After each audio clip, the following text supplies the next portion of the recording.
గా నేర్చుకోవాలా? అప్టాక్స్ తో మా ఉచిత లైవ్ వెబినార్లలో చేరండి. ఆల్గో ట్రేడింగ్ కేవలం 10 రూపాయల బ్రోకరేజీ అందుబాటులో ఉంది. ఇప్పుడే అకౌంట్ ఓపెన్ చేయండి.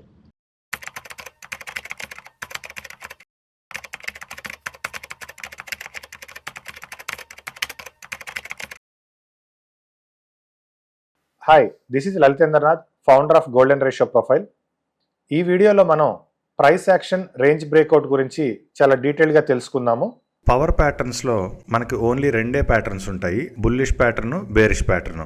ముందుగా బుల్లిష్ ప్యాటర్న్ చూద్దాం. ఇందులో మనకి ఒక మదర్ క్యాండిల్ ఉంటుంది, ఒక ప్యాటర్న్ క్యాండిల్ ఉంటుంది. బుల్లిష్ ప్యాటర్న్లో ప్యాటర్న్ క్యాండిల్ అనేది ఇప్పుడు ఎల్లో కలర్లో ఉంటుంది, మదర్ క్యాండిల్ అనేది ఏ కలర్లో అయినా ఉండొచ్చు. బేరిష్ ప్యాటర్న్లో కూడా మదర్ క్యాండిల్, ప్యాటర్న్ క్యాండిల్ ఉంటాయి. మదర్ క్యాండిల్ అనేది ఏ కలర్ అయినా ఉండొచ్చు, ప్యాటర్న్ క్యాండిల్ మాత్రం ఖచ్చితంగా బ్లాక్ కలర్లోనే ఉండాలి. ప్రైస్ యాక్షన్ రేంజ్ బ్రేక్అవుట్ మనకి డేలో ఎదురుపడ్డ మొదటి రెండు ప్యాటర్న్స్. ఇక్కడ మనకి ఒక నెగిటివ్ ప్యాటర్న్ వచ్చింది, అలానే ఒక పాజిటివ్ ప్యాటర్న్ వచ్చింది. ఇక్కడ మనకి వేరే నెగిటివ్ ప్యాటర్న్స్ ఇంకా చాలా ఉన్నాయి, కానీ ఇవన్నీ మనకి ఇన్వాలిడ్. ఒక నెగిటివ్ ప్యాటర్న్ తర్వాత ఒక పాజిటివ్ ప్యాటర్నే ఉండాలి, లేదా ఒక పాజిటివ్ ప్యాటర్న్ తర్వాత ఒక నెగిటివ్ ప్యాటర్నే ఉండాలి. ఈ రెండింటి మధ్యలో మళ్ళీ వేరే ప్యాటర్న్స్ అనేవి ఉండకూడదు. Normal green and red candles ఉండొచ్చు తప్ప వేరే ఎటువంటి ప్యాటర్న్స్ ఉండకూడదు. ఇలా డే స్టార్ట్ అయ్యాక మొదటిగా మనకి ఒక పాజిటివ్ అండ్ ఒక నెగిటివ్ అనేది కనపడాలి. ఎప్పుడైతే మనం ఈ ప్యాటర్న్ ఐడెంటిఫై చేస్తామో, నెగిటివ్ ప్యాటర్న్ లో మదర్ క్యాండిల్, ప్యాటర్న్ క్యాండిల్ ఈ రెండిట్లో దేని హై ఎక్కువ ఉంటే దానికి ఒక లైన్ పెట్టుకోవాలి.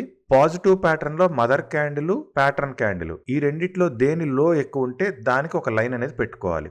అయితే లైవ్ లో ఈ లైన్స్ ని ఐడెంటిఫై చేయడం అనేది కొంచెం ఇబ్బంది అవుతుంది. పైగా చార్ట్ ని ఇన్వర్ట్ చేసిన సందర్భాల్లో అయితే ఈ ప్రైస్ యాక్షన్ రేంజ్ బ్రేక్అవుట్ ని మాన్యువల్ గా ఐడెంటిఫై చేయడం చాలా కష్టం అవుతుంది. అందుకే golden ratio profile indicator settings లో మనకి ప్రైస్ యాక్షన్ రేంజ్ బ్రేక్అవుట్ అనే ఆప్షన్ ఉంటుంది.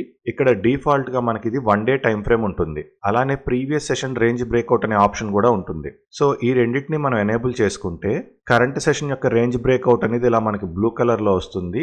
ప్రీవియస్ సెషన్ యొక్క రేంజ్ బ్రేక్అవుట్ అనేది మనకి పింక్ కలర్ లో వస్తుంది. మనకి కరెంట్ డే యొక్క రేంజ్ బ్రేక్అవుట్ ఎంత ఇంపార్టెంటో ప్రీవియస్ డే యొక్క రేంజ్ బ్రేక్అవుట్ కూడా అంతే ఇంపార్టెంట్. ఈ రేంజ్ బ్రేక్అవుట్ యొక్క మెయిన్ అడ్వాంటేజ్ ఏంటంటే ఈ రోజు మార్కెట్ మనకి బయింగ్ సైడ్ ఉందా, సెల్లింగ్ సైడ్ ఉందా అనేది జస్ట్ అలా చూడగానే సింపుల్ గా అర్థమైపోతుంది. దాన్ని బేస్ చేసుకుని మార్కెట్ సెల్లింగ్ సైడ్ ఉంది అంటే మనం పుట్ ఫోకస్ చేసుకోవచ్చు, మార్కెట్ బయింగ్ సైడ్ ఉంది అంటే కాల్స్ మీద ఫోకస్ చేసుకోవచ్చు. జనరల్ గా మనం గోల్డెన్ రేషియో ప్రొఫైల్ అనే దాన్ని 1 మినిట్ చార్ట్ టైం ఫ్రేమ్ లో యూజ్ చేస్తాము. కానీ ఈ ప్రైస్ యాక్షన్ రేంజ్ బ్రేక్అవుట్ అనేది మనకి ఆప్షన్ బయింగ్ కి ఉపయోగపడుతుంది, అలానే ఆప్షన్ సెల్లింగ్ కూడా ఉపయోగపడుతుంది.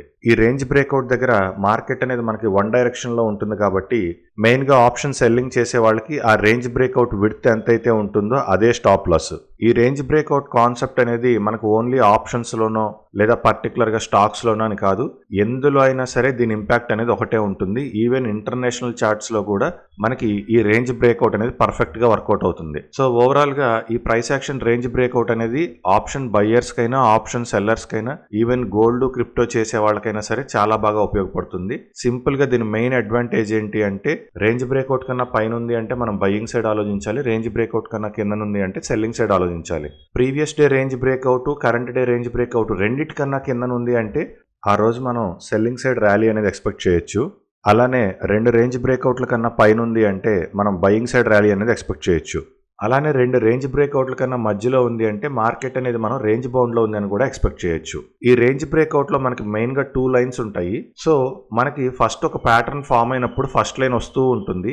ఈ లైన్ అనేది అలా కంటిన్యూగా రన్ అవుతూ దాని సెకండ్ ప్యాటర్న్ కోసం వెయిట్ చేస్తూ ఉంటుంది. సో ఎప్పుడైతే మనకి సెకండ్ ప్యాటర్న్ కూడా కన్ఫర్మ్ అవుతుందో అప్పుడు మనకి 2 లైన్స్ అనేవి వస్తాయి. సో 2 లైన్స్ ఫామ్ అయ్యే వరకు కూడా రేంజ్ బ్రేక్అవుట్ అనేది కన్ఫర్మ్ అయినట్టు కాదు, ఖచ్చితంగా 2 లైన్స్ ఫామ్ అవ్వాలి.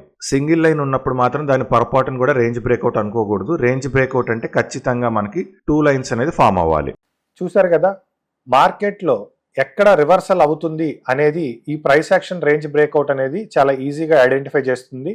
పైగా ఇది మనకి ఆటోమేటిక్గా కూడా వస్తుంది. Thank you.